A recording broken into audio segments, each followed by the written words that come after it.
ఇది సుజాత కాజా గారు మనతోటి అందుబాటులోకి వస్తారు.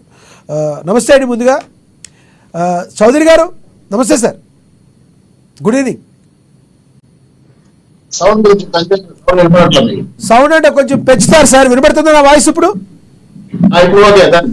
చౌదరి గారు ప్రథమంగా మీకు విషెస్ సార్, కంగ్రాచ్యులేషన్స్. మరి డంకా, విజయ డంకా మామూలు డంకా కాదు, విజయ డంకా మోగించారు. మీరు కన్న కళ 5 సంవత్సరాల నుంచి కళ నెరవేరింది అనుకోవచ్చా? తప్పకుండా సార్. లక్ష్మీనాథ్ గారు మీకు, అలాగే ప్యానల్ ఉన్న మిత్రులకి, జనసేన గారికి నమస్కారాలు. ఇది ప్రజల విజయం సార్. మా 3 పార్టీల యొక్క కుటుంబని కష్టపడితే మమ్మల్ని సేవ చేయమని సేవకులుగా మాకు ఇచ్చిన అర్హత.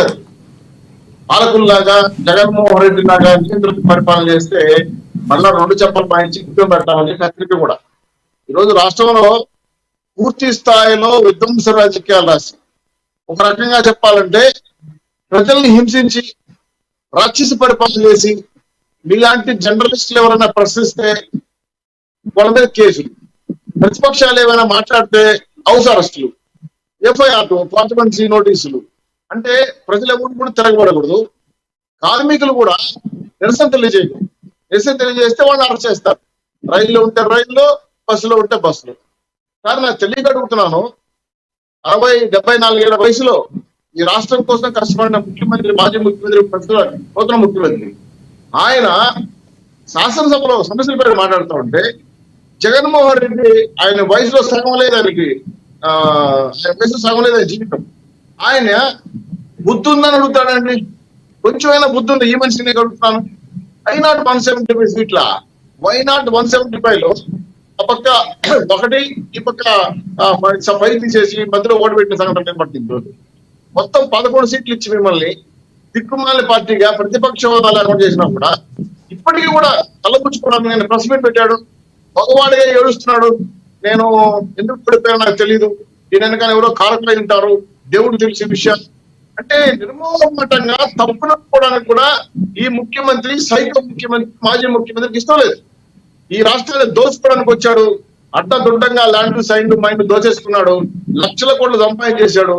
ఇంకా ప్రజలు తిరస్కరించారు.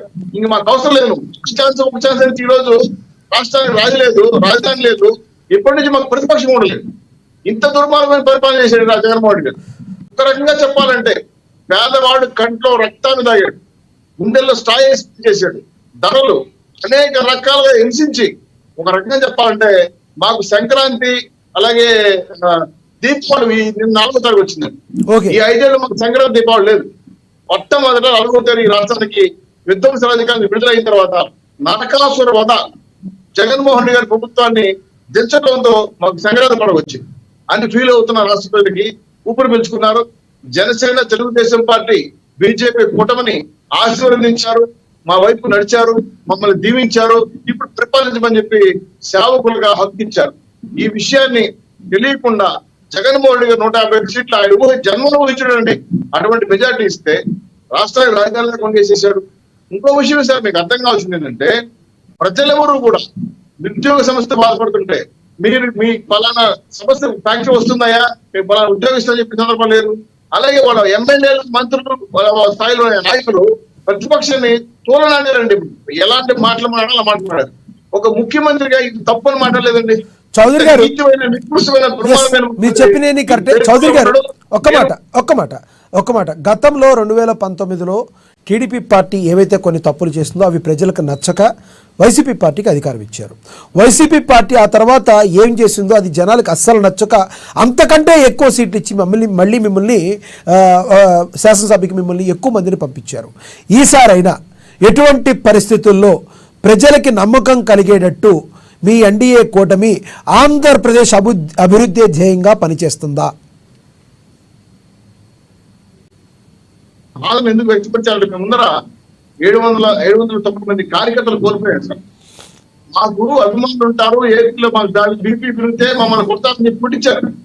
ఈ బాధలన్నీ చూస్తే ఈ నరకాసుర జరిగిన తర్వాత మేమంతా రిలాక్స్ అయ్యాం. అయితే ఇప్పుడు మీరు చెప్పిన అంశం, దాదాపు 160 పైచీలకు మా కుటుంబకి ఎమ్మెల్యే సీట్లు కట్టబెట్టిన రాష్ట్ర ప్రజలకి మేము చాలా రుణపడుతున్నాము. బాధ్యతమైన పరిపాలన చేయాలి. ఈ రోజు రాష్ట్రాన్ని ఇమీడియట్ గా ఆల్రెడీ ప్రణాళిక రచించాము, వస్తుంది అధికారం, మాకు నమ్మకం ఉంది కాబట్టి 2 years లో పోలవరం పూర్తి చేయబోతున్నాం, 3 ఏళ్లలో అమరావతిని పూర్తి చేయబోతున్నాం. ఫస్ట్ ల్యాండ్ యాక్ట్ అంటే భూ హక్కు చట్టాలు చేయాలి మేము. నెక్స్ట్ ఏంటంటే డీఎస్కి చేయాలి, మొత్తం రాష్ట్రంలో ప్రజల ఉద్యోగాలు ఇవ్వాలి. రైల్వే జోన్ కూడా అవుతా సార్, విశాఖ రైల్వే జోన్ కూడా అవుతండి. వస్తుంది సార్, వస్తుంది. ఇక్కడ ఇవన్నీ కాకుండా మాకు అదృష్టం కలిసి వచ్చింది. ఎందుకంటే దేవుడి దయతో మీ అందరి ఆశీస్సులతో నేను ముఖ్యమంత్రి అయ్యాను, మా దేవులు మాత్రమే కేవలం చెప్పిన మాజీ ముఖ్యమంత్రి మాట్లాడుకోలేదు. ఈ రోజు కేంద్రంలో బాబు గారు చక్రం తిప్పే స్థాయికి వెళ్ళాడు. ఈ రోజు మేము కీలక ప్రతిపక్ష పార్టీగా అంటే అంత పెద్ద పార్టీగా అవతరించాం. ఈ రోజు రాష్ట్ర అవసరాల దృష్ట్యా బాబు గారు ఎన్డీఏ కన్వీనర్ అవుతున్నారు, ఇంకో 2 ఏళ్ళలో రాష్ట్రపతి కాబోతున్నారు. ఆయనకున్న ఆలోచన ఆయనకున్నాయి, ఇవన్నీ పార్టీ పరంగా జరిగే విషయాలు. కానీ కేంద్రం నుంచి మనకు రావాల్సిన ప్రత్యేక హోదా నిధులు కానీ, పోలవరానికి నిధులు కానీ, విభజన అంశాలు ఏదైతే ప్రస్తావించారో కాలేజీలు కావచ్చు, విద్యా సంస్థలు కావచ్చు, ఇండస్ట్రీస్ కావచ్చు, అనేక అంశాలన్నీ కూడా నయానా భయానా మా కుటుంబ సభ్యులు ఒప్పించి ఈ రాష్ట్రాన్ని అభివృద్ధి తీసుకురావాల్సిన అవసరం ఉంది. ఏదైతే కేంద్రం నుంచి తీసుకొచ్చిన అప్పులు 11,50,000 కోట్ల పైసలకు అప్పులు తీసుకొచ్చారు, వీటన్నిటిని కూడా నిర్మోహమాటంగా మాఫీ చేయమని అడుగుతాను. ఎందుకంటే ఆ డబ్బులు ఎలా పోయాయి, ఎక్కడికి వెళ్ళాయి, ఎవరి చెవిలో నిండాయని మనం వెనక్కి తీసుకొస్తాం. రెండో విషయం, దోచుకున్న డబ్బులని కక్కిస్తాం, ఒక్కొక్కరిని పొగబెట్టి కక్కిస్తాను. డౌట్. కానీ ఈ రుణమాఫీ అనేది భారం అవుతుంది రాష్ట్రానికి. మేము మిత్రపక్షాలుగా మా కేంద్ర ప్రభుత్వాన్ని రిక్వెస్ట్ చేస్తున్నాం. దానివల్ల కొంత ఉపశమనం కలుగుతుంది. నెక్స్ట్ ఈ అమరావతిని ఎత్తుకోవడం వల్ల వేల కోట్ల రూపాయలు నిశ్చయించాలి టర్నోవర్ జరుగుతుంది. నాకు తెలిసి మొన్న ఎలక్షన్ ముందు ఒక చోట 10 లక్షల రూపాయలు ఎకరా ఉంటే తీసుకుంటే ఈ రోజు 50 లక్షలు అయింది. నా డేస్ ఆఫ్ గోల్డ్ డేస్ లో అంటే రియల్ ఎస్టేట్ పెరుగుతారు, భవన నిర్మాణ కార్మికులు పెరుగుతారు, తద్వారా ఆదాయం పెరుగుతుంది, రాష్ట్ర సంపద ఇస్తాం, సంక్షేమం ఇస్తాం. ఏదైతే మా 3 పార్టీలు కూటమి చెప్పిందో సూపర్ 6 హామీలతో పాటు మా ఎన్నికల మేనిఫెస్టో అక్షర సత్యంగా 100% అమలు చేస్తాం.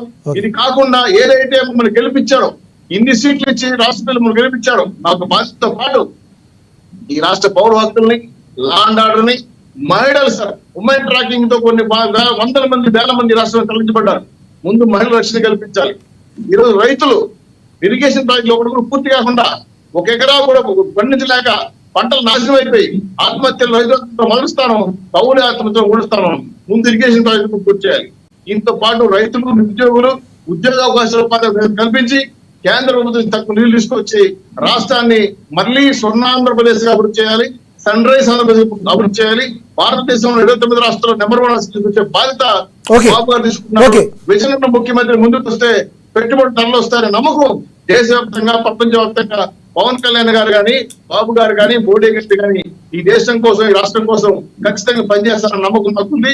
మా కూటమి ఆధ్వర్యంలో మళ్ళీ నెంబర్ 1 రాష్ట్రం తీసుకొస్తామనే విషయాన్ని, నెంబర్ 1 స్థానాన్ని తీసుకొస్తామనే విషయాన్ని ఘంటాపదంగా చెప్పగలం. ప్రజలు నమ్మారు కాబట్టి మాకు ఓట్లు వేశారు. ఓకే చౌదరి గారు మనతోటి